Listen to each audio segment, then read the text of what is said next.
Greetings once again, my friends and listeners, to another episode of Classic Radio Mysteries and Adventures. I am your host, Jordan Avon. This particular episode is another story by Ray Bradbury. He was a very young writer at the time, and this tale that we're doing tonight is the Martian Chronicles. Basically, it's made up of excerpts from various of the stories that make up the Martian Chronicles, which is why it can fit within this time frame of half an hour. So, hope you enjoy it, and let's begin. Adventures in time and space, told in future tense. Dimension.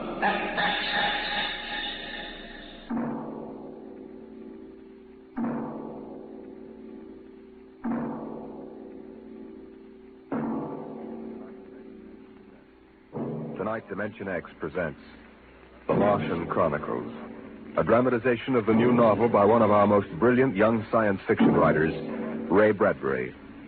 The Martian Chronicles.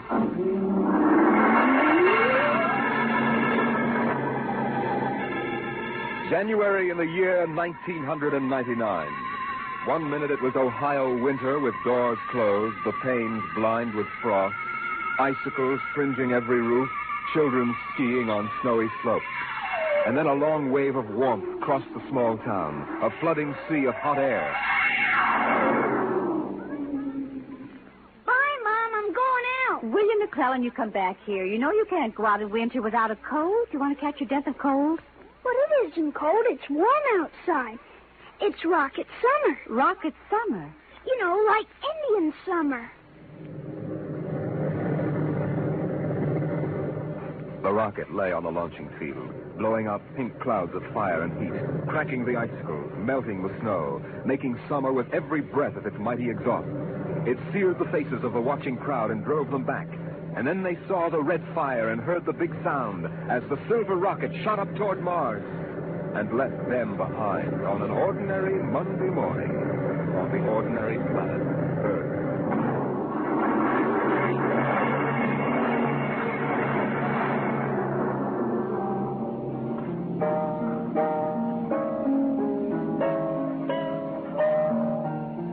They lived in a house of crystal pillars on the planet Mars by the edge of an empty sea.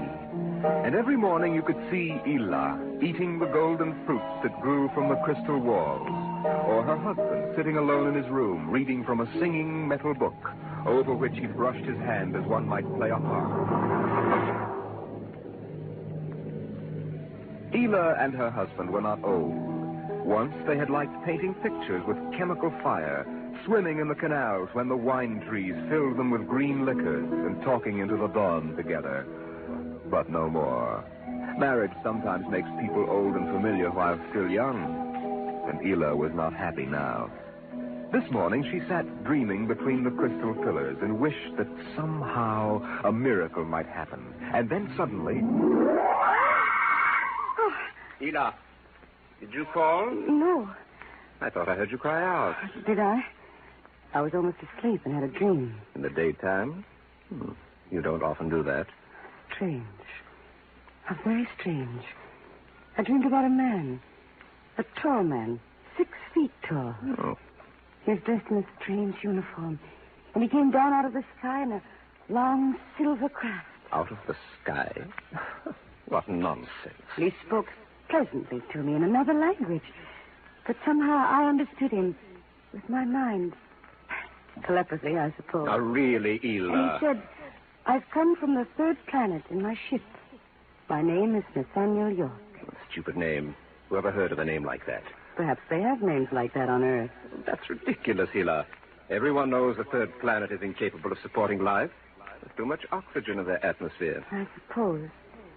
But haven't you ever wondered if... Well, wouldn't it be fascinating if there were people there, and they traveled through space in some sort of ship? Really, Ela. You know, I hate this emotional wailing. Now, let's get on with our work.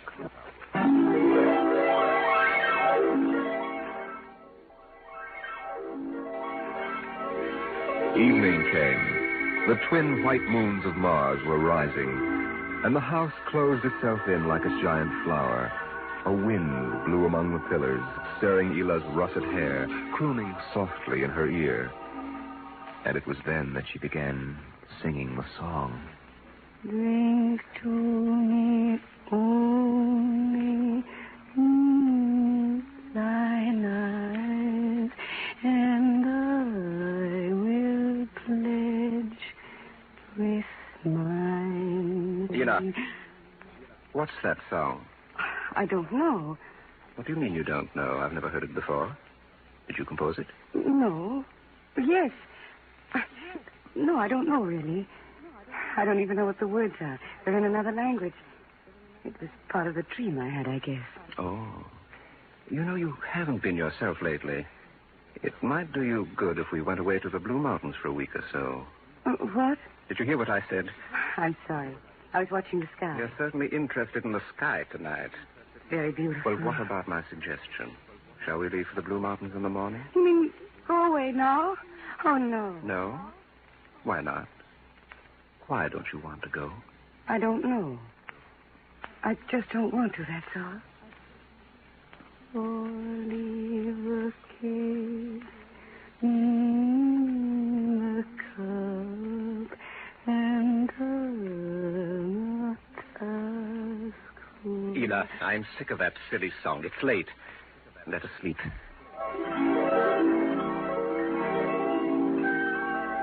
From the crystal walls poured a soft carpeting of mist to support Elah where she lay down to sleep. But through the night she tossed restlessly until just at dawn the dream recurred. Elah! Elah, wake up. What? Oh, what is it? You've been dreaming again. You talked in your sleep. Did I? Yes. What were you dreaming? Oh, a ship. It came from the sky again.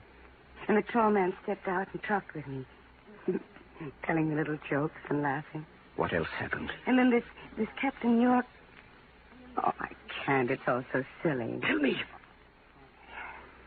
He said I was beautiful. And then he kissed me.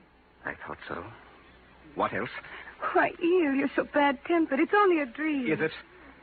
You know I can read your mind. You can't keep secrets from me. Well, all that happened was that Captain York told me... Well, he told me he'd take me away in his ship into the sky. Take me back to his planet with him.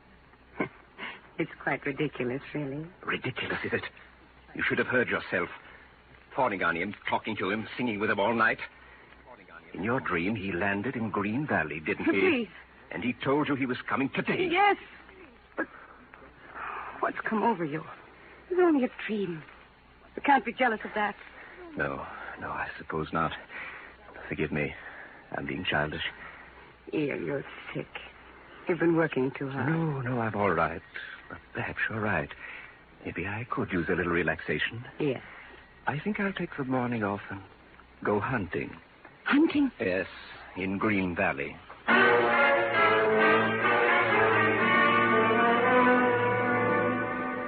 Numbly, she watched him go to a closet and draw forth an evil-looking weapon. And then her husband was gone, walking toward Green Valley. And Elah waited, watching the sky for an unknown thing, trembling with a nameless fear. And then it happened. A whirring, rushing sound. The warmth as of a giant fire passing in the air. The gleam of metal in the sky. He's come. It's true. The dream is true. The rocket vanished over the hill. The sky was empty again. And trembling, Elah waited again, looking toward Green Valley and seeing nothing. Listening for sounds and hearing nothing. Until... a shot sounded, very sharply. The sound of the evil weapon. Oh, no. No. Her body jerked with the sound, and she wanted to scream and never stop screaming. For now she knew the dream could never come true. There was nothing left but the song, the strange and fine and beautiful song. Drink to me only with thine eye, and I will pledge with mine. Only the kiss within the cup.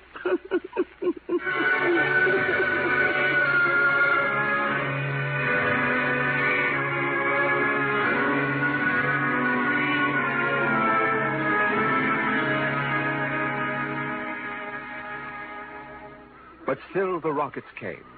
The next ship came down from the stars and the black velocities and the silent gulfs of space and landed by night near a Martian city.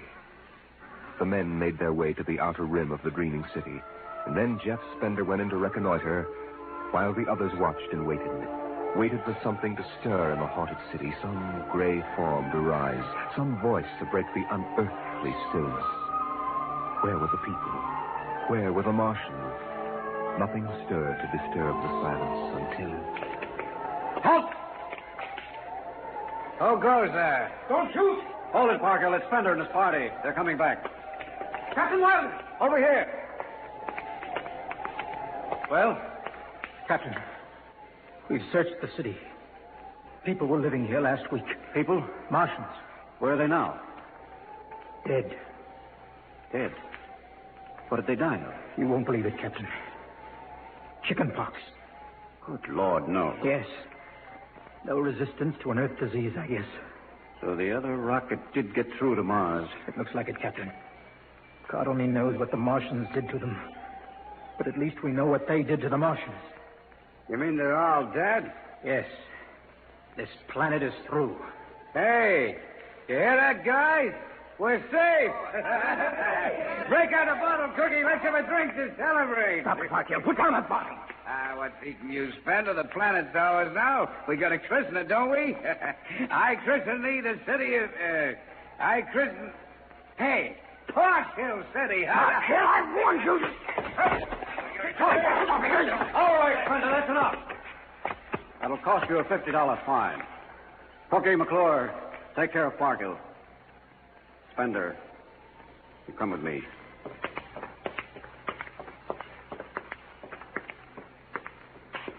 All right, Spender, why did you hit him? I don't know, Captain. I was ashamed, I guess. Ashamed of Sam Parkhill and the noise and the spectacle the whole crew is making. It's been a long trip. It's only natural they'd want to have their fling. Yes, but where's their sense of what's right? Their respect for what's happened here? Captain, a race builds itself for 1,000,000 years, refines itself, builds cities like this one, does everything it can to give itself respect and beauty, and then it dies. Of what? Not anything fine or majestic or fitting, but a dirty little thing like chickenpox. And Sam Parkhill wants to celebrate. I know, Spender, but you've got to remember you've a different way of seeing things. I'm seeing things all right. I'm seeing what we'll do to Mars. We'll rip it up, rip the skin off, ruin it the way we've ruined our own planet. Captain, look at the city. It may be the last time you'll ever see it this way. Beautiful in the moonlight, isn't it? Yes. There's a poem by Byron that describes it, and how the Martians would feel tonight, if there were any of them left to feel. So we'll go no more a-roving so late into the night. Though the heart be still as loving and the moon be still as bright. For the sword outwears its sheath, and the soul wears out the breast. And the heart must pause to breathe, and love itself must rest. Though the night was made for loving and the day returns too soon, yet we'll go no more a-roving by the light of the moon. Without a word, the Earthmen stood and looked at the city. The bottle lay shattered at Sam Parkhill's feet, and the sour stench of liquor filled the cool air. The men of Earth had come to Mars.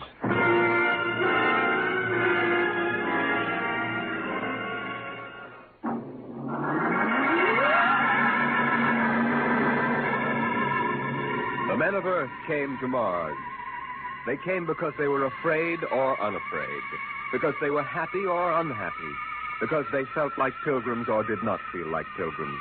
The government posters screamed, "There's work for you in the sky. See Mars!" And the men shuffled forward, all kinds of men, all coming for different reasons. The rockets came like drums beating in the night. They came like locusts, swarming and settling in blooms of rosy smoke. Mars was a distant shore, and the settlers spread upon it in waves. First the pioneers and builders, then the people of civilization. Some came because they were afraid of a coming war on Earth. Some came because they were afraid of nothing. Some came to escape from the smell of the subways and the cabbage tenements. And some came from houses like the one in Ohio. It was a good house, the house in Ohio, and for 6 years the family had lived there contentedly, enjoying music and poetry and the rich, warm things of life. For the house had been built to be lived in the year 2020. It contained all the latest automatic devices, from talking book recorders to singing clocks. 7 o'clock, time to rise, open your eyes. Tick-tock, 7 o'clock, time to rise, open your eyes. As the family rose and dressed, the beds whirred electronically and made themselves. In the kitchen, the stove sighed, and ejected from its warm interior 8 eggs, sunny side up, 12 bacon slices, 2 coffees, and 2 glasses of milk. 7-9, breakfast time. Come and dine. 7-9. Beside the breakfast table, the facsimile machine clacked and deposited the morning paper on the table.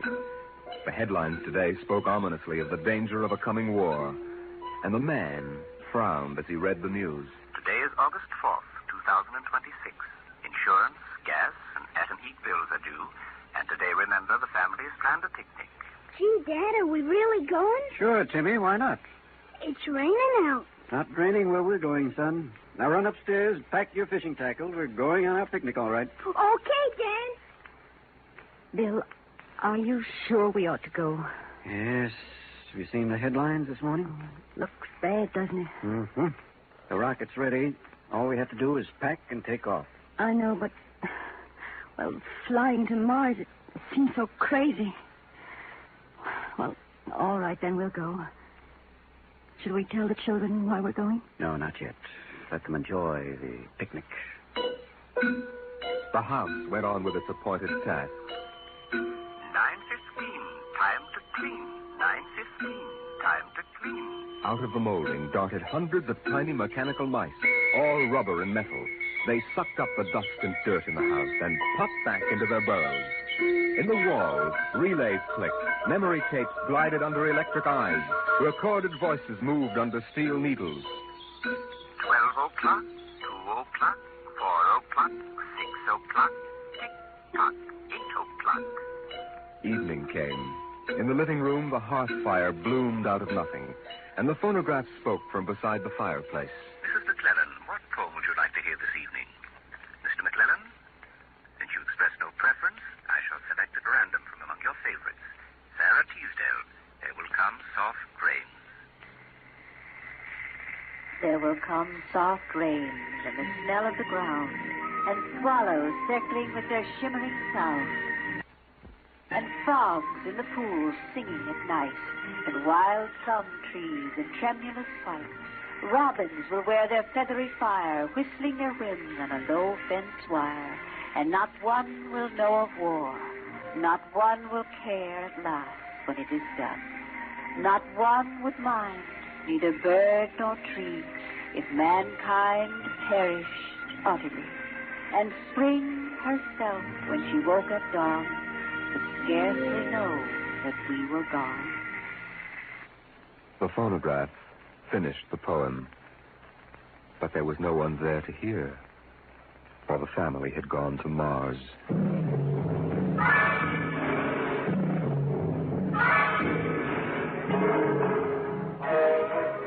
On the Martian desert beside the highway, there rose a blare of red and yellow neon lights that spelled the death of Jeff Spender's dream. Sam's hot dog stand is what the sign read, and Sam, of course, was the same Sam Parkhill who had fought with Spender years before. 10,000 rockets were reported leaving soon for Mars, with 100,000 hungry customers, and Sam wanted to be ready for them. Hey, look up there, Emma. Huh? See that green star up there? That's Earth. Good old wonderful Earth. Makes you feel almost reverent, don't it? Yeah. Send me you're hungry and you're starved. Something. That's a poem I learned in school. Come on, Earth, send me your rocket. Here's Sam Parker with the only hot dog stand on Mars. Sam, what if the rockets don't come? What if there's a war on Earth? Don't worry, they're coming all right. Ain't nothing gonna happen to spoil my plans, baby. I figured it all out. Sam! Hey, Sam, look up there. Earth! Oh, what? Oh, no. It's catching fire. It's burning. Oh, no, that can't be Earth. Helmut, they can't do this to me. I got all our money invested in this place. Go ahead, Sam. Switch on more lights. Turn up the music. Get the hot dogs on the fire. There'll be another batch of customers coming along in about 100 million years. Oh, no, it couldn't be. What a swell spot for a hot dog stand. Let you in on a little secret, Sam. This looks like it's going to be an off-season.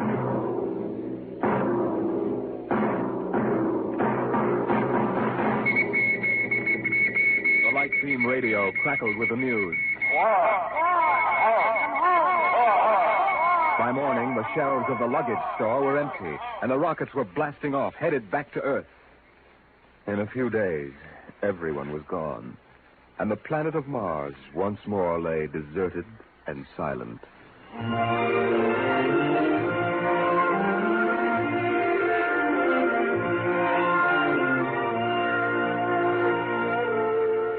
And then, after all the rest had gone, one last rocket landed on Mars. A small, family-sized rocket come all the way from Earth. It seemed a long way to go for a picnic, but Dad had suggested a fishing trip, and Mother thought the whole family would enjoy a vacation. So here they were, floating down a Martian canal, with Timothy sitting in the back of the boat with Dad and Mother up front holding Alice the baby, and the deserted Martian towns drifting slowly by. Dad, What is it, Timmy? when do we see the Martians? You promised we would. Soon, Tim, soon. Oh, but William, the last Martians died out years ago. They're a dead race now. Not quite. Don't worry, son. I'll show you some real live Martians later on. Gee, this is swell. I wish we didn't ever have to go home. How long can we stay? 1,000,000 years. 1,000,000 years? Yes. It's time we told you, son. We're not going home. This is where we'll live from now on. But what about the rocket? What about Ohio? There's nothing there now but ruins. The last Earth radio just went off the air. That means the war is over and Earth is finished. We're going to blow up our rocket and start all over. See if we can't build a better world up here. You mean Mars is going to be our home? Yes. I hope you don't mind too much. No, sir. But what about the Martians? When do we get to see them? There they are, son. Look down at the water. I don't see anything there. Beside the boat. Look at the reflections in the water. But that's us down there. Just you and me and Mom and the baby. Yes, son. You see, we're the Martians now. For a long, silent moment, Timmy stared down at the reflections of the family in the waters. And the Martian stared back up at him. And then he lifted his eyes to the deep ocean sky, trying once more to see Earth and the house he had always called home. But Earth was too far away, and the house was now only a heap of radioactive rubble. Only one wall remained standing, and within the wall a voice spoke again and again and again. Not one would mind, neither bird nor tree, if mankind perished utterly, and spring herself, when she woke at dawn, would scarcely know that we were gone, that we were gone, that we were gone, that we were gone, that we were gone, that we were gone. 2026. Today is October 5th, 2026.